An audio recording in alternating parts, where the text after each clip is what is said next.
Welcome to Meganet TV. Burning topic. దక్షిణ ఆసియాలో కీలకంగా మారేందుకు చైనా, పాకిస్తాన్ కొత్త ప్లాన్ వేశాయి. సార్క్కు ప్రత్యామ్నాయంగా ఒక కొత్త గ్రూప్ను ఏర్పాటు చేసేందుకు ప్రయత్నిస్తున్నాయి. అసలు ఈ కొత్త గ్రూప్ ఎందుకు ఏర్పాటు చేస్తున్నారు? దీని వెనుక ఉన్న రహస్య లక్షణం ఏంటి? ఈ ప్లాన్ వల్ల భారత్కు ఎలాంటి నష్టం జరగవచ్చు? Watch the story.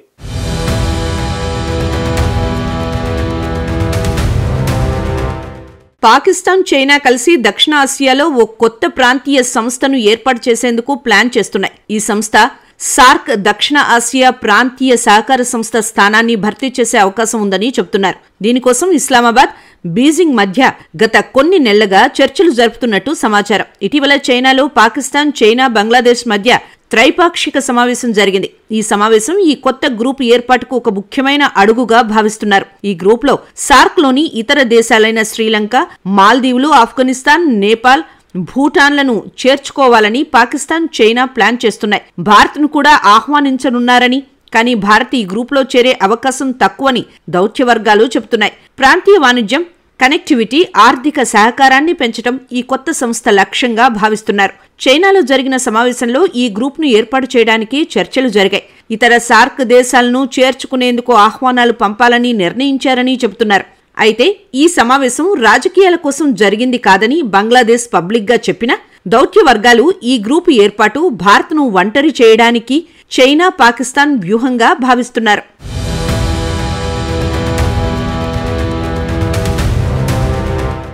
సార్క్ అంటే ఏంటి? సార్క్ అంటే దక్షిణ ఆసియా ప్రాంతీయ సహకార సంస్థ. ఇది 1985లో ఏర్పడిన ఓ ప్రాంతీయ సంస్థ.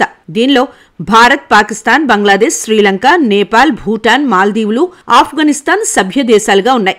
ఈ సంస్థ లక్ష్యం దక్షిణ ఆసియా దేశాల మధ్య ఆర్థిక, సామాజిక, సాంస్కృతిక సహకారాన్ని పెంచడం, వాణిజ్యం, విద్య, ఆరోగ్యం, పర్యావరణం వంటి రంగాల్లో కలిసి పనిచేయడం. భారత్ ఈ సంస్థలో కీలక పాత్ర పోషిస్తూ SAARC development fund, south Asian university వంటి కార్యక్రమాలకు నిధులు సమకూర్చింది. సార్క్ సమావేశాలు సభ్య దేశాల మధ్య సమస్యలను చర్చించే వేదికగా పనిచేస్తాయి. సార్క్ స్థాపన సమయంలో దక్షిణాసియా దేశాలు ఆర్థికంగా, రాజకీయంగా ఒకరితో ఒకరు సహకరించుకోవాలని లక్ష్యంగా పెట్టుకున్నాయి. South Asian free trade area ద్వారా వాణిజ్యం పెంచడం, ఉగ్రవాద నిరోధక ఒప్పందాలు వంటివి ఈ సంస్థ లక్ష్యాలుగా ఉండేవి. భారత్, పాకిస్తాన్ మధ్య రాజకీయ ఉద్రిక్తతలు సార్క్ను బలహీనపరిచాయి. భారత్ సార్క్లో చురుకైన పాత్ర పోషిస్తుండగా పాకిస్తాన్ కొన్ని సందర్భాల్లో వాణిజ్య ఒప్పందాలు, ఉగ్రవాద నిరోధక చర్యలను అడ్డుకుందని అంటారు. సార్క్ సభ్య దేశాల మధ్య ఏకాభిప్రాయం లేకపోవడం, రాజకీయ ఘర్షణలు సంస్థ పనితీరును దెబ్బతీశాయి.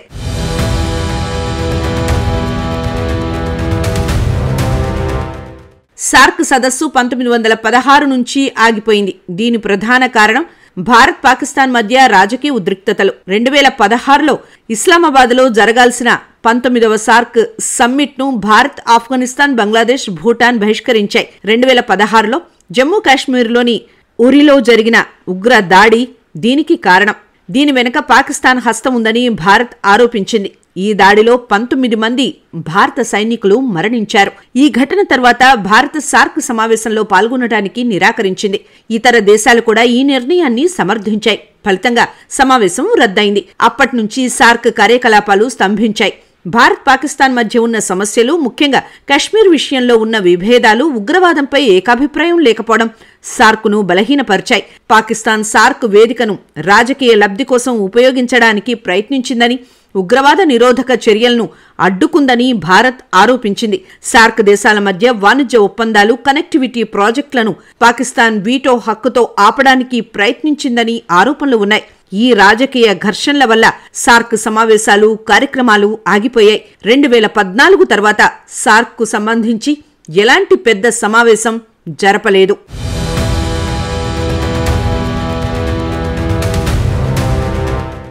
పాకిస్తాన్, చైనా ఏర్పాటు చేయాలనుకుంటున్న కొత్త ప్రాంతీయ గ్రూప్ వల్ల భారత్కు రాజకీయ, ఆర్థిక, వ్యూహాత్మక నష్టాలు జరిగే అవకాశం ఉంది. ఈ గ్రూపు దక్షిణాసియాలో భారత్ ప్రభావాన్ని తగ్గించడానికి, చైనా ఆధిపత్యాన్ని పెంచడానికి ఒక వ్యూహంగా భావిస్తున్నారు. సార్క్లో భారత్ ఒక ప్రధాన సభ్య దేశం. దాని ఆర్థిక బలం, జనాభా, భౌగోళిక పరిమాణం వల్ల ప్రాంతీయ సహకారంతో కీలక పాత్ర పోషిస్తుంది. కానీ కొత్త గ్రూపులో చైనా, పాకిస్తాన్ ఆధిపత్యం ఉంటే భారత్ ప్రభావం తగ్గే ప్రమాదం ఉంది. ఈ గ్రూపు చైనా యొక్క belt and road initiative, China Pakistan economic కారిడార్తో అనుసంధానమై ఉంటుందని చెబుతున్నారు. సిపిఈసి పాకిస్తాన్ ఆక్రమిత కాశ్మీర్ గుండా వెళుతుంది. దీన్ని భారత్ తన భూభాగం భావిస్తుంది. ఈ గ్రూపు ద్వారా సిపిఈసిను బంగ్లాదేశ్ వరకు విస్తరించే ప్రయత్నం చేస్తే భారత్ భౌగోళిక వ్యూహాత్మక ఒత్తిడిలో పడే అవకాశం ఉంది. బంగ్లాదేశ్లోని బే ఆఫ్ బెంగాల్ ద్వారా చైనాకు సముద్ర మార్గం. పాకిస్తాన్, చైనా ఏర్పాటు చేయాలనుకుంటున్న కొత్త ప్రాంతీయ గ్రూపు వల్ల భారత్కు రాజకీయ, ఆర్థిక, వ్యూహాత్మక నష్టాలు జరిగే అవకాశం ఉంది. ఈ గ్రూపు దక్షిణాసియాలో భారత్ ప్రభావాన్ని తగ్గించడానికి, చైనా ఆధిపత్యాన్ని పెంచడానికి ఒక వ్యూహంగా భావిస్తున్నారు. సార్క్లో భారత్ ఒక ప్రధాన సభ్యదేశం. దాని ఆర్థిక బలం, జనాభా, భౌగోళిక పరిమాణం వల్ల ప్రాంతీయ సహకారంలో కీలక పాత్ర పోషిస్తుంది. కానీ కొత్త గ్రూపులో చైనా, పాకిస్తాన్ ఆధిపత్యం ఉంటే భారత్ ప్రభావం తగ్గే ప్రమాదం ఉంది. ఈ గ్రూప్ చైనా యొక్క belt and road initiative, China Pakistan economic కారిడార్తో అనుసంధానమై ఉంటుందని చెబుతున్నాయి. సిపిఈసి పాకిస్తాన్ ఆక్రమిత కాశ్మీర్ గుండా వెళ్తుంది. దీన్ని భారత్ తన భూభాగంగా భావిస్తుంది. ఈ గ్రూపు ద్వారా సిపిఈసిను బంగ్లాదేశ్ వరకు విస్తరించే ప్రయత్నం చేస్తే భారత్ భౌగోళిక వ్యూహాత్మక ఒత్తిడిలో పడే అవకాశం ఉంది.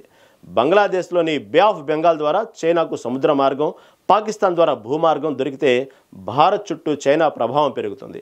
శ్రీలంక, మాల్దీవులు, ఆఫ్ఘనిస్తాన్ వంటి దేశాలు చైనా ఆర్థిక సాయం, మౌలిక సదుపాయాల ప్రాజెక్టుల కోసం ఈ గ్రూపులో చేరే అవకాశం ఉంది. ఇది భారత్కు SAARC, BIMSTEC, Indian Ocean Rim Association వంటి సంస్థల ప్రభావాన్ని తగ్గిస్తుంది. భారత్, బంగ్లాదేశ్ మధ్య ఇటీవలి ఉద్రిక్తతలు, ముఖ్యంగా మొహమ్మద్ యూనస్ నాయకత్వంలోని తాత్కాలిక ప్రభుత్వం ఈ గ్రూప్కు బంగ్లాదేశ్ మద్దతు ఇవ్వడానికి కారణమవుతాయని దౌత్య వర్గాలు చెబుతున్నాయి. భారత్ ఈ గ్రూపులో చేరకపోతే దక్షిణాసియాలో ఒంటరిగా మిగిలే ప్రమాదము ఉంది.